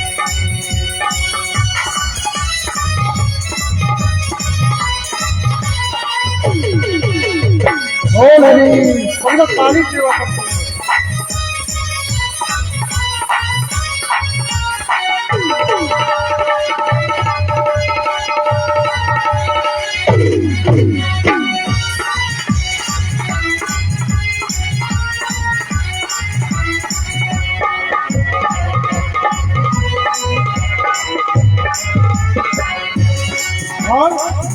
किस्मत के ताल खोलना बाबा के हाथ है, बाबा के हाथ है, बाबा के हाथ है।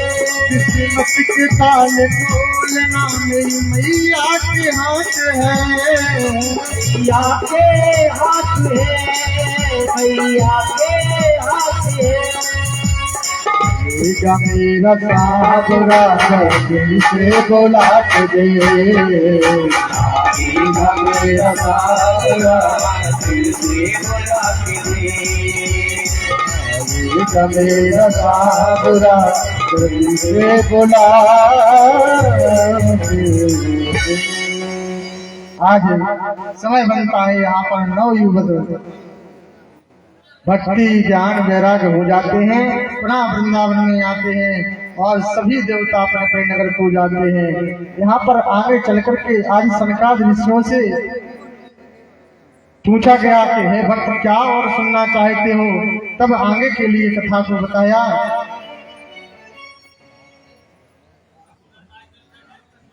समय बनता है जब आगे महाराज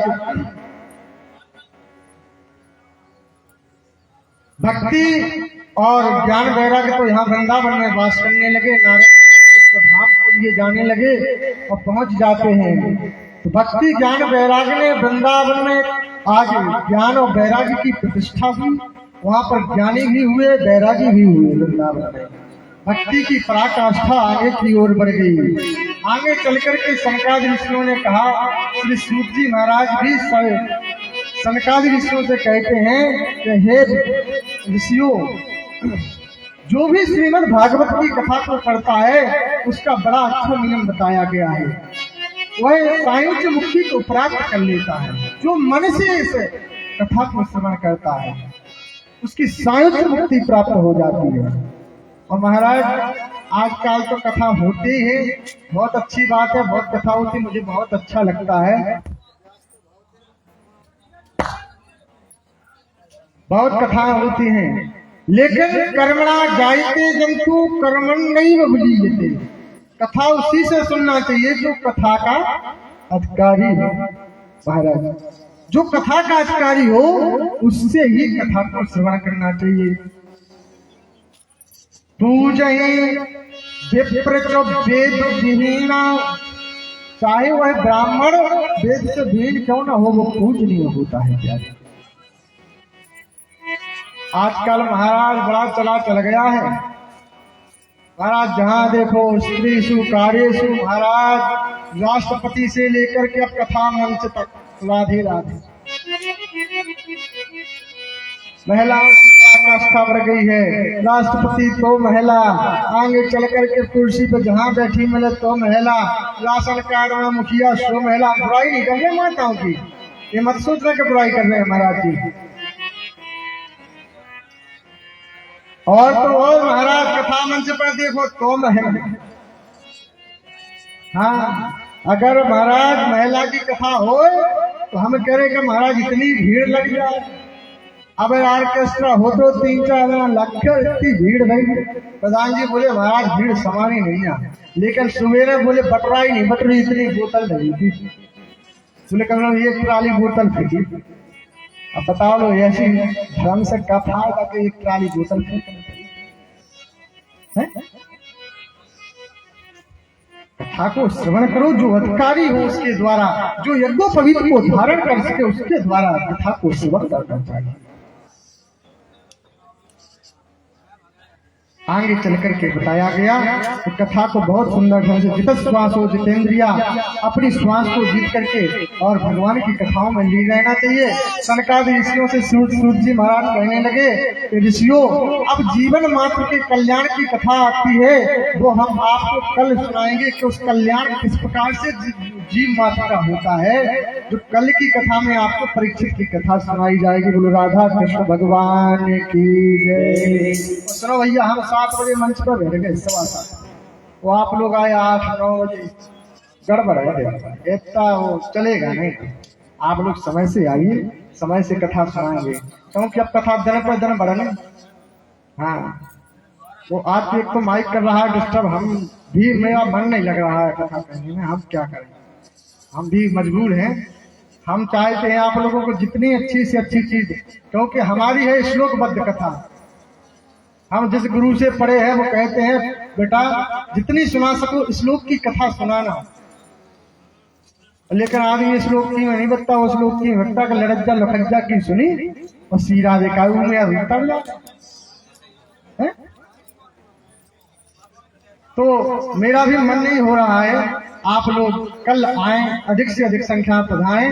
सुखदेव जन्म की कथा और परीक्षित जन्म की कथा हम कल बड़े भाव के साथ सुनाएं। और हमारे माइक वाले भैया से सर्वत्र निवेदन रहेगा कि जनता खुश रहेगी तो आप खुश रहेंगे। मेरा तो एक ही भाव रहेगा, क्योंकि आप उसी लिए बैठे, हम भी उसी लिए बैठे हुए हैं, क्योंकि हम सब इन्हीं लोगों के हाथ में लगे हुए हैं। तो आप ऐसा काम करें कि जिससे कोई रुष्ट ना हो और अच्छा लगे सबको। बोलो बाल कृष्ण लाल की जय। आइए मेरे साथ चलते चलाते एक हरि नाम संकीर्तन, तत्पश्चात वाणी को ग्राम और भगवान की आरती। तो मैं तो जपो सदा तेरा नाम, दयालु दया करो। तो जपो सदा तेरा नाम,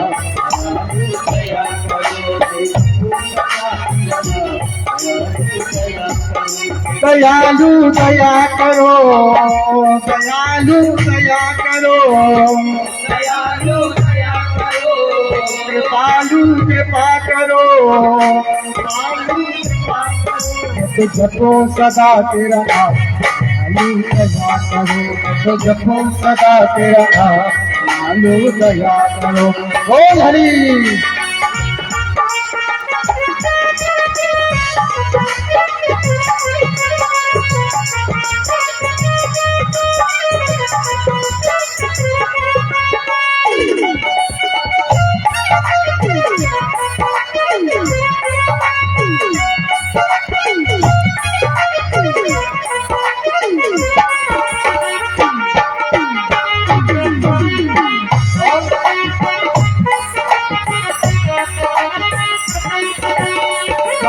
खड़े हैं भक्त तुम्हारे, अपनी दया के खोलो द्वारे, द्वार करे हैं भक्त तुम्हारे, अपनी दया के खोलो द्वारे। दास बना लो श्री दयालु दया करो, दास बना लो श्री दयालु दया करो। मैं तो जपो सदा तेरा नाम, दयालु दया करो, दयालु दया करो।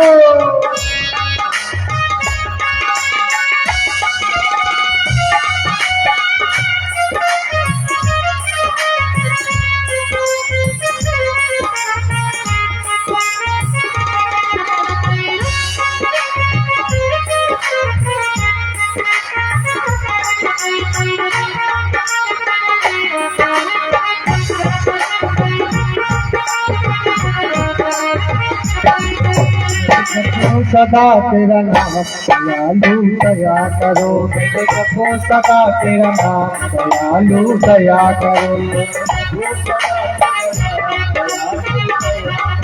भजन कीर्तन में भजन कीर्तन गाँव तेरा, नाम के देते झाँव तेरा, नित उठ नाम झाँव में तेरा, नित उठ नाम झाँव में तेरा। मुझे दास बना लो श्री राम, दयालु दया करो। मुझे दास बना लो श्री राम, दयालु दया करो, दयालु दया करो। जपो सदा तेरा नाम, दयालु दया करो। जपो सदा तेरा नाम, दयालु दया करो। सदा तेरा नाम, सदा तेरा नाम, दयालु दया गुरु भक्तवत्सल भगवान की, राधा कृष्ण भगवान की, श्री भांगे बिहारी लाल की। आप लोग कल अधिक से अधिक संख्या में पधारे, क्योंकि आप लोग जितने लोग आओ तो उतने घंटा उतने मिनट हम कथा सुना दी। जितने लोग आते हैं आप लोग जितने अधिक संख्या में आएंगे उतना मेरा मन भी लगेगा। आप लोग थोड़ा अधिक से अधिक संख्या में पधारें। और जो यत्र तत्र बैठते हैं आप लोग इकट्ठा बैठेंगे, मुझे सामने सब लोग दिखाई देंगे तो और अच्छा लगेगा। क्योंकि श्रोता वक्ता ज्ञान निधि कथा राम की गुण, कथा वक्ता नहीं कहता है। हमारी तो औकात ही नहीं कि हम कथा कह जाएं। हमें तो कथा आप ही लोग कहलवाते हो। हम तो जब आप लोगों का भाव देखते तभी कथा कह पाते हैं। आप लोगों का भाव लूज दिखाई दिया, मेरा मन नहीं लगा कि अब कथा हम आगे की ओर बढ़ाएं। नहीं तो मेरी इच्छा थी कि हम परीक्षित जन्म तक की कथा को ले जाना था, महाभारत की कथा को छूना था। लेकिन हम कल जरूर प्रयास करेंगे कि महाभारत की कथा को छूते हुए ध्रुव चरित्र की ओर बढ़ेंगे, आगे की ओर। इसलिए आप लोग अधिक से अधिक संख्या में आए। और सुनो भाई, चौथे दिन परसों के दिन, कल तो तीसरा दिन, परसों के दिन तो कृष्ण जन्म होना है। तो सभी लोग अधिक से अधिक संख्या में दूध दही की खूब भरमार मचेगी, खूब फटाका फूटेंगे, प्रधान जी बहुत खर्च करेंगे। आप लोग अधिक से अधिक संख्या में आए। कन्हैया के 56 भोग की तैयारी होगी। अब जिसको 56 भोग किस्मत में होगा वो दौड़ लगा के आएगा। जिसको पैसा रुपया चाहिए, क्योंकि बधाई में जाने क्या क्या लगता है। तो सभी लोग अधिक से अधिक संख्या में आए और भगवान की आरती में सभी लोग सम्मिलित होंगे। सभी लोग खड़े हो जाएंगे। ओम चंद्रमा मनसो जातु सूर्यो जायतो श्रोतात् वायुः प्राणः मुखात् अग्निर्जायतो।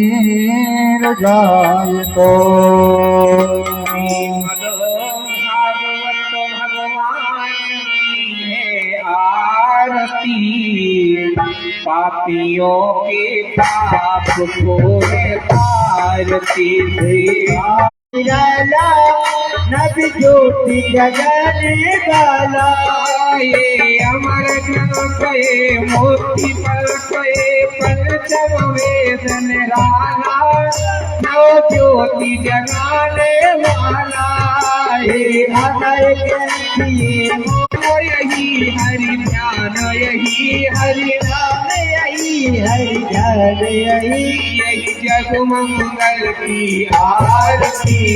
पापियों के पाप से है तारती, श्री भागवत भगवान की है आरती। पापियों के पाप को है तारती।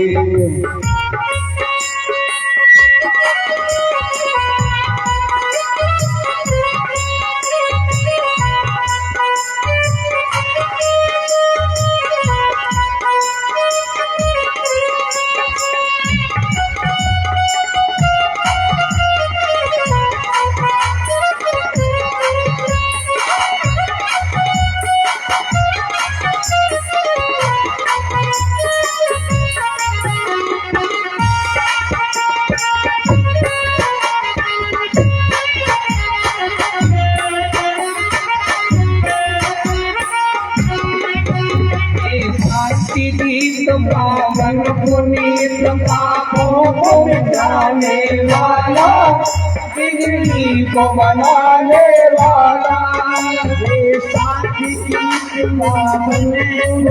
पापों को मिटाने वाला, बिगड़ी को बनाने वाला, ये शांति की पावन पुनीत पापों को मिटाने वाला, हरि दर्शन दिखाने वाला, पापों को मिटाने वाला, हरि दर्शन कराने वाला, ये सुख करनी है, सुख हरनी है, करनी है सुख हरनी है, मधुसूदन की आरती। पापियों को पाप से तारती, भागवत भगवान की है आरती। पापियों के पाप को है तारती। भागवत भगवान की है आरती, पापियों के पाप को है तारती।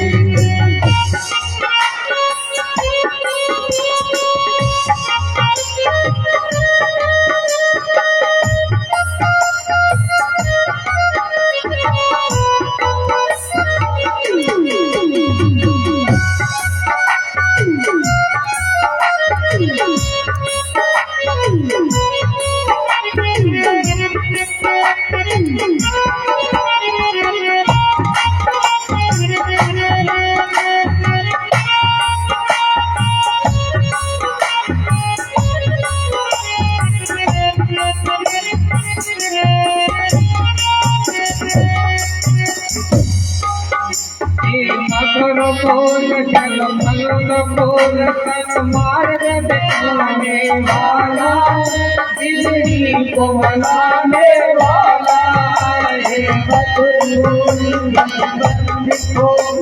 मार्ग दिखाने वाला, बिजली को बनाने वाला है। मकर बोल जल मल बोल तन मार्ग दिखाने वाला, बिजली को बनाने वाला है।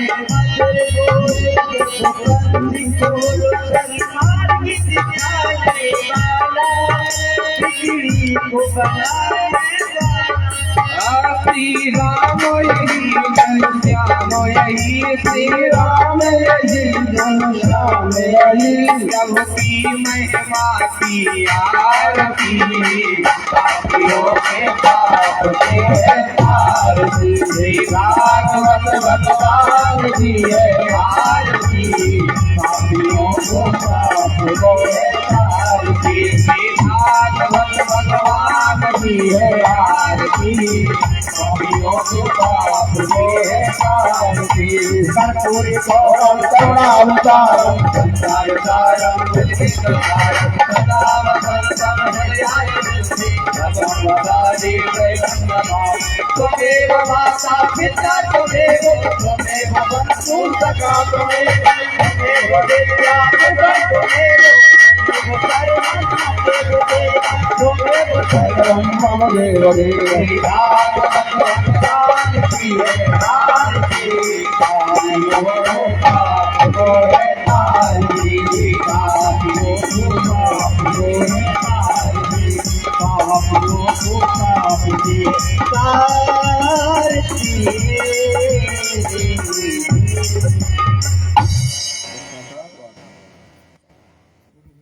बोलिए भागवत भगवान की, बोलिए कृष्ण भगवान की।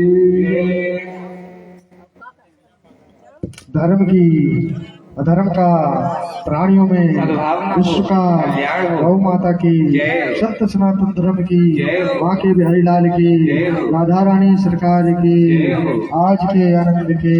जय जय श्री राधे श्याम। सभी भक्तगण आरती और प्रसाद लेकर के ही जाएंगे, बिना प्रसाद के कोई नहीं जाएगा, सभी लोग प्रसाद लेकर के ही जाएंगे।